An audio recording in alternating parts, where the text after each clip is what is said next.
Hi, welcome to the Meeting of Minds podcast. I'm Philippa. And, on this podcast, I talk about, I've talked about lots of different things in the past. This season 5, I'm doing some shorter episodes just to talk, a little bit less in depth about maybe things I haven't spoken about before, or perhaps things I have spoken before, but maybe in a different way, or something has moved on. Let me know what you think about these shorter episodes. A lot of the feedback I'm getting is that they're a bit too short, because those of you who have been with me for a while, and thank you for listening, thank you for watching. If you're now watching on YouTube, I really appreciate your support. I would really, there's no adverts on here, and I don't really want to start adverts. I promote it on my Instagram account, but I would really love, if you watch an episode that you found useful in any way, I'd really love it if you could share on your social media about it, just to help me grow this podcast. I would be really grateful. And if you tag me in, obviously I can make sure I say thank you, because I would like to say thank you if you share it. That would be a really big help if you could do that, and would help me keep producing these episodes for you to listen to. And today there were a few things that I kind of thought I'd bring to this episode today. They all sort of tie together. The first, I was talking to a client of mine, actually, and she was telling me how she'd really culled her friends on Facebook. And she's, because like a lot of people, she's been on Facebook a long time. Now, I haven't. I really didn't do social media at all until 2 years ago. I know that makes me a bit strange. But she, like a lot of people, have been on Facebook for a long time, and I got a lot of friends, friends in quotes, people who she'd ended up being linked to on Facebook. But actually, she'd realised that she really wanted to reduce that number down to more of a core group that she wanted to be in touch with, that she wanted to see her posts and she wanted to see their posts. And she really reduced the number of her friends on Facebook. And that felt so good to her. And it's really interesting, because I think that goes against what most people tend to think. I believe, like she said, that she liked it at one point, getting more and more friends, and she sort of saw that as some how did she describe it, as some validation for herself, that people wanted to be her friend on Facebook. But actually, you can be friends with all sorts of people, and it doesn't mean you're actually a friend. You actually have a relationship that you could call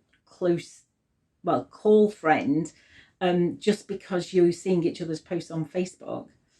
And she said, I acquired all these friends, but I realized seeing their posts didn't make me feel good. And that's what it's about, isn't it? It's not about numbers, or that's what I would say it's about. I mean, take it with a pinch of salt what I say, because I'm not the biggest fan of social media, maybe, but she said, I really want some people to see what I'm posting. I really want to see theirs, and it's really useful for that, and to keep up with what is going on in people's lives. But there were some people she just didn't want to see, because for whatever reason, there were all different reasons, she didn't want to see their post. And so she started taking them off her friends list. And I think we can feel that when we take some action that might feel a little bit radical, and we'll come on to some other things in a moment, we can sort of get this feeling that, oh gosh, you know, nobody's then going to want to be friends with us, or, you know, our life as we know it might be over, or, you know, the world will stop spinning. We can really make something feel like a really big thing, whereas in fact what happened was nothing. Nobody said to her, hey, why are you not, you know, why are we not friends on Facebook anymore? And actually what did happen was, so when I say nothing, that's not true. She didn't get any response from anybody else. And anybody who did have a response, she was quite prepared to deal with, because the upside of it was that she was much happier on what she was seeing, with what she was seeing on Facebook, because she was seeing what she wanted, and she wasn't being triggered by the stuff she didn't want to see. So that was actually a really useful and self-honoring process for her to go through with her Facebook account. And that is an example of a boundary. So we hear lots of talk about putting boundaries in place. And, you know, I think, you know, if we think of a boundary, I don't know about you, but when I think of a boundary, I think of sort of as a wall, or a hard boundary, or a fence or something. That's what I sort of visualize.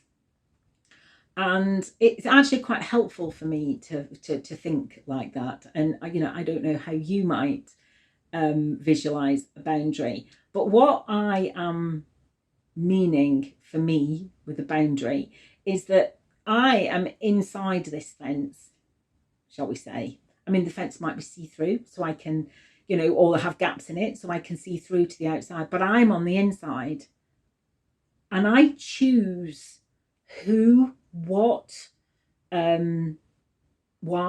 You know, I choose what comes this side of the fence with me, and I choose what stays outside. And I think if I explain it like that, I think you can see that with Facebook. You know, who do I have as a friend on Facebook inside the fence with me, and who don't I? Who's on the other side? And, you know, boundaries work like that in many ways. And if you listen to last week's episode, I was talking about my challenges with my teenagers. And, you know, I'm having quite a lot of challenges generally, really, with my nearest and dearest. And the boundaries there that I put in place, and it's not easy, and I'm not suggesting for one moment that this is easy, but it has really been worth it for me, because I now will say things like, it's not okay to speak to me like that. I do not like it when you speak to me like that. When you speak to me like that, I feel like this, and I would like you to not do that. And I'm not saying it always works, that all I have to do is say that once.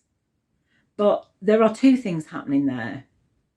One is I'm letting the other person know how I want them to treat me, how I want them to talk to me, by also explaining to them how I don't want them to treat me. And I need to get good as well at better. So not only do we need to say, I don't want you to do that for this reason, it's also good to actually, but what I do want you to do is this. And I am now getting better at that second bit. Because otherwise we're always negative, and it always feels like we're telling people what to do or telling people off. But it's actually, this is what I need. This is what I need and want for you to talk to me, treat me, behave like this around me. And the other thing that it's doing is it's honouring myself. It is knowing what I need, knowing what I want, and asking for it. And that is, you know, so self-honouring. It's and especially for someone like me, and, you know, I know I'm not the only one, who grew up without any of that, who grew up trying to please everybody else, who abandoned I abandoned all my wants and needs in favour of everybody else. I spent more time pleasing other people, and it was my bid for survival and in a hope to make myself feel safe. That's why I did it. But the upshot is that in adulthood, I then had no idea who I was, what I needed, what I wanted, and how to ask for it. I just didn't learn that. I didn't learn that until well into my late 40s, and I'm still learning now in my 50s. And is it easy? No, it really isn't. Is it worth it? Absolutely. And learning these sort of behaviors and honoring myself and one way of honoring myself is to be clear with other people, is another example of a boundary, and is also an example of self-care. Putting boundaries in place is an act of self-care. And I think, the term self-care has sort of been taken over and minimized is that right? Minimized in a way. It's not, taking a bubble bath because that's what you want and need in a moment, and you take time out for yourself, is absolutely an act of self-care. But just going and have a bubble bath with no real intention behind it, or thinking that the bubble bath itself, just by having the bath itself, is an act of self-care, is sort of, I'm going to mix my words up here. It is an act of self-care, but it's not a deep act of self-care unless it comes from the place of, what do I need? And I'm going to give that to myself. And actually, the more you can give it what you need to yourself at a time when it might be inconvenient for other people, then, and by inconvenient, I mean they'd rather you were doing something else for them at the time.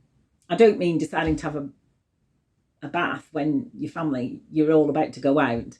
But, when, I don't know, what example can I give you? Having, deciding that actually I'm going to have a bath rather than get up and make everybody their favourite breakfast on a Sunday. I mean, I don't always get up on Sunday and make everybody their favourite breakfast. But very occasionally I might do. But if actually what I really need in that moment is some time for me, some self-care time, for whatever reason. So by actually going, no, I know that's what they want me to do, but what I need is this. I am going to do this for me in this moment. That is a true act of self-care. And, I'm sure some of you who are listening to this are thinking, that just sounds really selfish. I think I would have thought that. But when we are entrenched in that way of doing things for others all the time, I think it's really easy to slip into feeling and thinking that when you do something for yourself, you're being selfish. But I just want to tell you, you're not.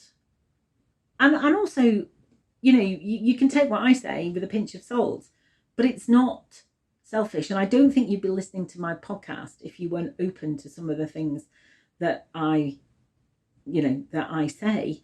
And it absolutely is not selfish to honour what you need.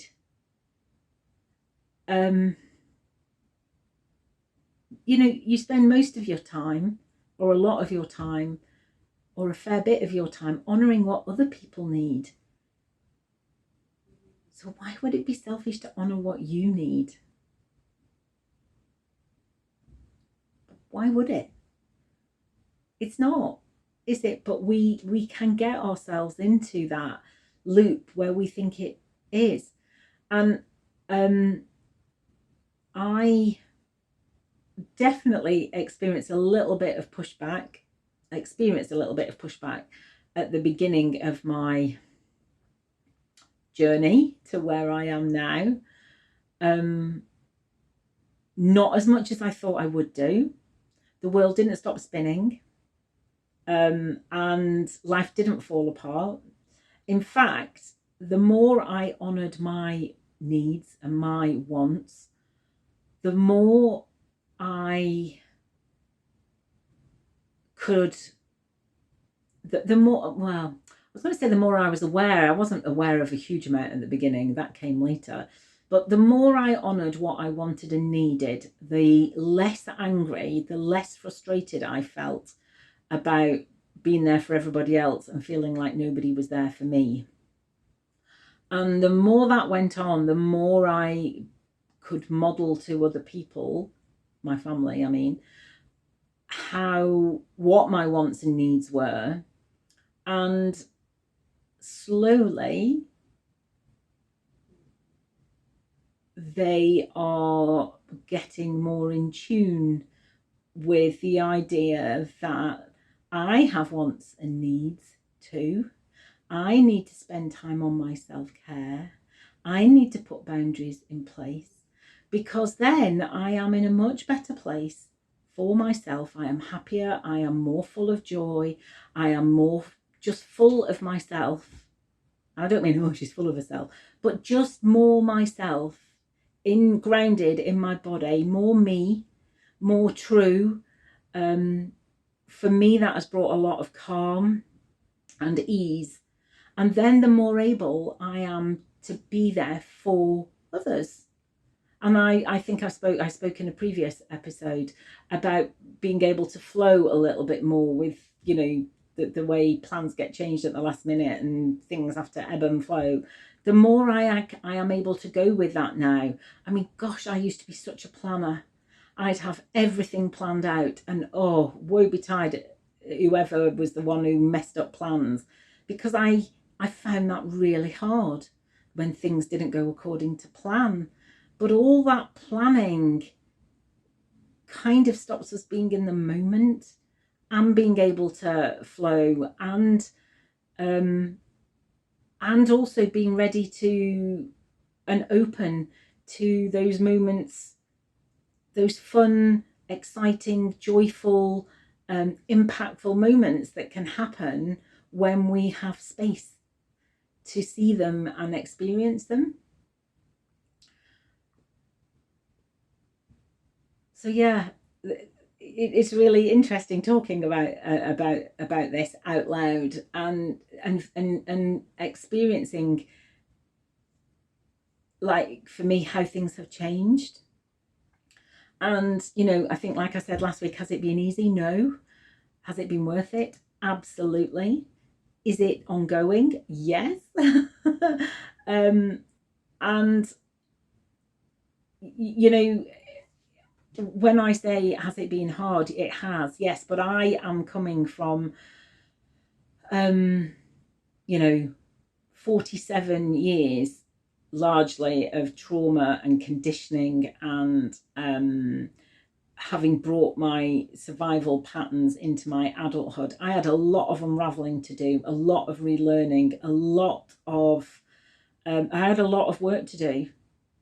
And you might not be in that situation. And I'm very thankful that not everybody has the experience of life that I had, and it's not a competition as to who's had the worst time, because I know there are a lot of people who've experienced a lot more trauma and things than I have. So we are all where we are in our life, but can we reflect on, are we able to stop and take time and reflect on how our past might have conditioned us to be the way we are today, if we feel there is some room for change, that we want some change, that we want something different. Just before I had my breakdown in 2017, I used to have on a ticker tape running through my head, there must be more to life than this. There must be more to life than this. I couldn't believe how mundane everything felt, and how hard and dissatisfying. And I'm aware that might makes me sound like a spoiled brat a little bit. If it does, I've obviously not conveyed. Well, maybe I have conveyed it properly, but I definitely didn't feel like a spoiled brat. I felt like I'd succumbed to all of the conditioning from that society had thrown at me, that my family had thrown at me. I'd ticked all the boxes. I'd done well at school. I'd got a good career, a husband, children, house, even got the dog. And, why wasn't I happy? And that translated for me that I was somehow broken. But actually, maybe the system is broken. Maybe it's more about what I was striving for was not about me, was not, there was no room in all that conditioning and what I felt I had to be able to tick off, I had to achieve in order to supposedly be happy. But within what I thought those things were, none of it was about me. It wasn't about my wants, my needs, what my soul wants. It was all coming from outside. It was all what people outside me were telling me I should do. And of course, being, a high achiever, I was rewarded for that. I was celebrated for that. I was told how well I was doing. And when you are feeling dead inside, but people are telling you how well you are doing, that's a really confusing place to be. It really is. And I think that's why I had this deep desire to know that there was actually more to life than this, because I thought, if this is what it's all about, I can't do this. So I think there was a hope in there that there is more to life than this. Yeah, and there is more to life than ticking all those boxes and satisfying what others are telling you should be, should be done, should be achieved, for you to feel like you are accomplished. Or it's actually much more about what's going on inside you. Because if you are satisfying your soul's desire, you are operating from a much more enlightened place, a much more lighter space. Your energy will be on a higher vibration. You will attract people up from a higher vibration. I mean, it's amazing to me how many wonderful people have come into my life in the last 5 years. It really is. I'm getting quite emotional. It really is incredible. And I know that has got everything to do with the healing journey that I have been on, and the way I have managed to look inside and see who I really am. I'm not saying I've got that sorted totally. I'm not saying there's still work. There's still more to work on there. There really is. But when I look back to where I was 5 years ago, I barely recognise that person I used to be. Yeah. And the me now is much more me. And I feel much lighter and brighter. And that's why I want to tell bits of my story, in the hope that, if you resonate with any of it, you you might find that path for yourself. Because I know the way I was stuck in all those expectations, I know I'm not the only one. Yeah, I'm sort of, I'm repeating myself now, aren't I? But, you know, going back to the main thing that I have discovered as a result of my journey, what I've really discovered is joy. And I know I talk about joy a lot at the moment, but it has really struck me in the last few months just how much joy is in my life these days. That doesn't mean I'm always, oh yeah, I'm super happy and always looking on the bright side. You know, I have my down times too. I mean, last week's episode where I was talking about my challenges with my teenagers, you know, I wasn't having a good time then. But even so, in the days, I can find moments of joy for myself. And at the moment, you know, most days I take myself off for a swim in a tidal pool about 25 minutes away from me, and just getting in that water. Yes, it's a little bit of a shock, the cold at the beginning, but just being in that water and spending, I don't know, half an hour or so, 45 minutes at the moment. It'll be a lot less as it gets colder. In that water, it's just pure joy to me. It really is.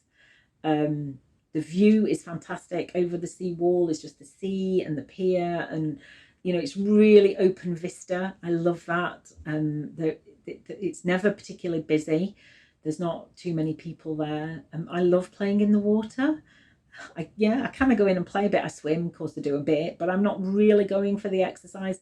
I'm going to move my body, and I am, you know, going to have a little play. My inner child has an amazing, wonderful time in that water, and doing that on a daily basis is really doing me good. So I definitely have joy in those moments. And there are other moments during the day of joy. And even if they're fleeting, I try and take a moment to just go, oh yeah, and just take a deep breath and breathe that moment in. So, yeah, that's everything I was going to talk about today. I hope this is useful in some way. Please leave a comment. Please send me a message. There's links in the show notes of how to contact me. If anything resonates with you, if there is anything that you would like to know more about that I've mentioned in any of the episodes, or if there's something that you think, oh, I wonder if she knows or has experienced anything, I don't know what it might be, please send me a message, and you know, I will respond in a podcast episode. I might even build a whole podcast episode around it, depending on what it is. So please get in touch. I would love to hear from you. I really would. And as I said at the beginning, if you feel able to share this on your social media and tell your friends, and you know, get more people listening, I just really would like to spread the word more. Okay, so take care, have a great day, have a great week, and I'll be back here again soon with another episode. Bye. Thank you for listening to the Meeting of Minds podcast. You can find this podcast in all the usual places. Please tell your friends, please subscribe, and if you have a moment, I'd be really grateful if you could rate and review, as it helps other people find us and helps me spread the messages of empowerment and positivity that I'm really passionate about. If you want to find out more about me, you can visit my website at www.safeandsupported.co.uk. Until next time, bye.